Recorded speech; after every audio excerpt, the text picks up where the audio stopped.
చెప్పి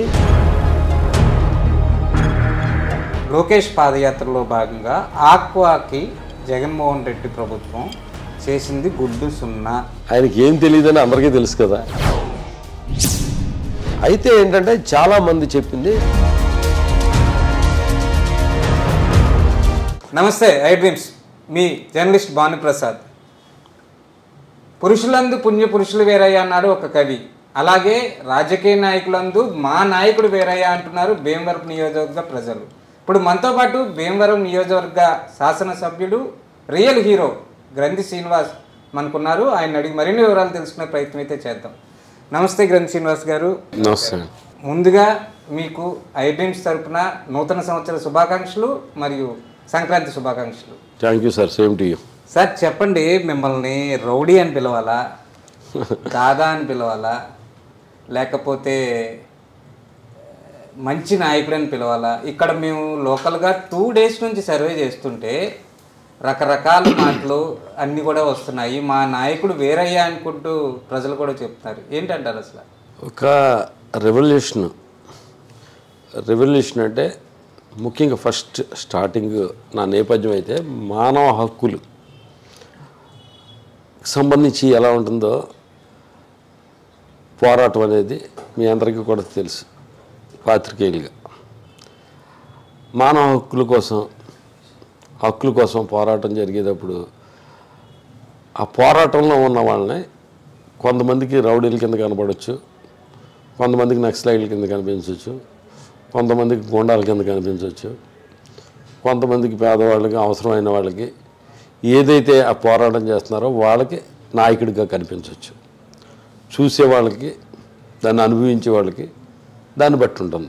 right sir. మరి అలా అనుకుంటే వేలాది మంది సాక్షిగా భీమవరం నడి బొడ్లో మీరు ఎవరైతే ఓడించారో పవన్ కళ్యాణ్, అతనే అన్నాడు ఇక్కడ దాదా ఉన్నాడట, ఇక్కడ ఒక ఆక్రౌడి ఉన్నాడట, నేను అతని సంగతి ఏంటో చూస్తాను, మళ్ళీ నేను వచ్చి నుంచుంటాను, అతని మీద గెలుస్తాను అని చెప్తున్నారు. దాని మీద ఏమంటారు? ఆయన ఆకురౌడి అన్నది కరెక్టే, కానీ ఆయన వచ్చి ఆయన సంగతి చూస్తాను అన్నమాట అన్నాడు అనేది నా దృష్టిలో లేదండి.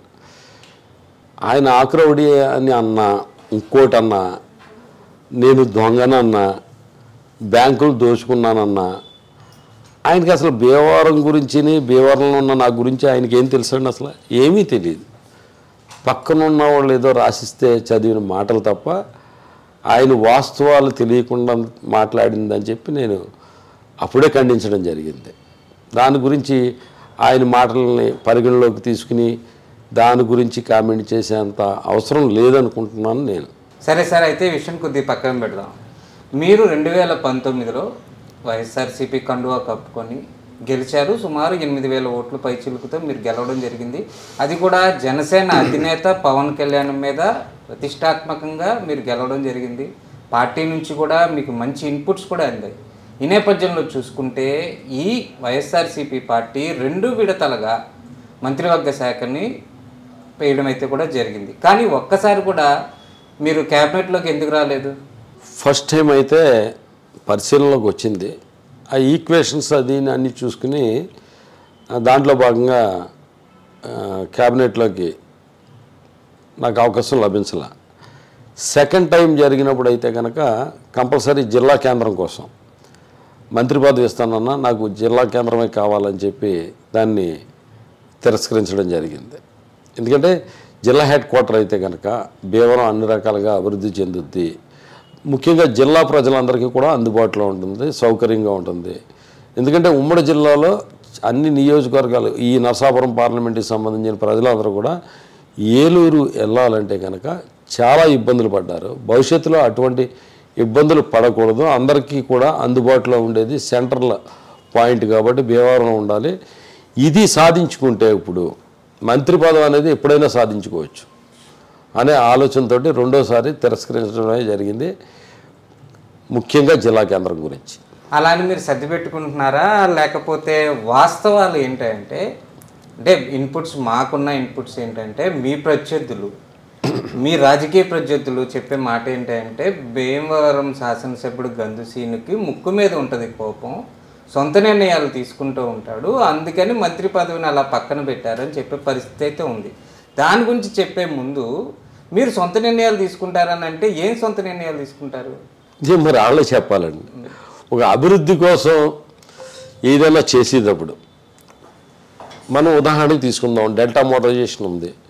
డెల్టా మోటరైజేషన్ ఇచ్చినప్పుడు మన భీమవరం పట్టణంలో యనమదురు డ్రైన్ అనేది డ్రైన్ కాదు, అది యాక్చువల్గా ఇరిగేషన్లో ఉంది. అది మన సెక్షన్, భీమవరం సెక్షన్ ఉన్నప్పుడు దీన్ని మనం వెంటనే 4 బ్రిడ్జిలు, 4 కాదు 10 బ్రిడ్జిలు పెట్టేవాళ్ళం. కానీ రూల్ ప్రకారం 3 కిలోమీటర్లకు ఒక బ్రిడ్జి కానీ ఇవ్వరు. అది అలా చూసుకుంటే మనకి 4 బ్రిడ్జిలు వచ్చినాయి. అలాగే 4 బ్రిడ్జిలకి ప్రపోజల్ పెట్టడం, అది ప్రజల యొక్క ఆకాంక్షల మేరకు ముఖ్యంగా భీమవరం మండలాన్ని అనుసంధానం చేస్తా దానికి సంబంధించి బ్రిడ్జిలు ప్రపోజల్ పెట్టినా, లేకపోతే ప్రభుత్వ ఆసుపత్రికి వచ్చిన 10 కోట్ల 15 లక్షల నిధులు బయటకు పోకుండా ఉండడం కోసం 4 ఎకరాలు మా కుటుంబం తరపున డొనేట్ చేసి ప్రభుత్వానికి ఏరియా హాస్పిటల్ సాధించాలన్నా, లేదంటే జూనియర్ కాలేజీ వెళ్ళిపోతున్నప్పుడు అది మన నియోజకవర్గం నుంచి వెళ్లకుండా దానికి సంబంధించి 35 సెంట్లు భూమి, ఇంచుమించు 3 కోట్ల రూపాయలు విలువైన భూమిని ఇచ్చి జూనియర్ కాలేజీని ఇక్కడ నిలబెట్టుకోవడం, దానికి భవనానికి సంబంధించి నిధులు సంపాదించడం, అదే నిర్మాణం పూర్తి చేయించడం, అలాగే 700 మందికి పేదవాళ్ళకి ఇల్లు నిర్మించి ఇవ్వడం. ఇటువంటి కార్యక్రమాలన్నీ ప్రజలందరూ కూడా, నియోజకవర్గ ప్రజలందరూ కూడా మన మీద బాధ్యత పెట్టిన తర్వాత నియోజకవర్గ ప్రజలందరినీ లేదా పార్టీకి సంబంధించిన ప్రతి కార్యకర్త నాయకుడిని అందరినీ కూర్చోబెట్టి మీటింగ్ చేసి నిర్ణయాలు తీసుకునేది కావయ్యి. అప్పటికప్పుడు స్పాంటేనియస్గా ప్రజలకి మేలు జరిగే నిర్ణయాలు తీసుకోవడం అనేది ఒక వ్యక్తికి ఆ బాధ్యత అప్పగించారు. కాబట్టి ఆ వ్యక్తి చేయవలసిన బాధ్యత అది. ఆ వ్యక్తి ఆ బాధ్యతలో విఫలమైతే దాన్ని ప్రశ్నించాలి, కానీ సక్సెస్ అయినప్పుడు ఏకపక్షంగా ఒక్కడే నిర్ణయాలు తీసుకుంటాడని ఆలోచన చేయడం అనేదే తప్పుగా నేను భావిస్తాను. అది బయట వాళ్ళు చెప్పడం కాదు సార్, మీ పార్టీలో ఉన్న వాళ్ళే, మీ చుట్టుపక్కల ఉన్న వాళ్ళే అధిష్టానానికి రిపోర్ట్ కింద ఇవ్వడం కూడా జరిగింది. లేదండి, అదే నేను చెప్తున్నాను.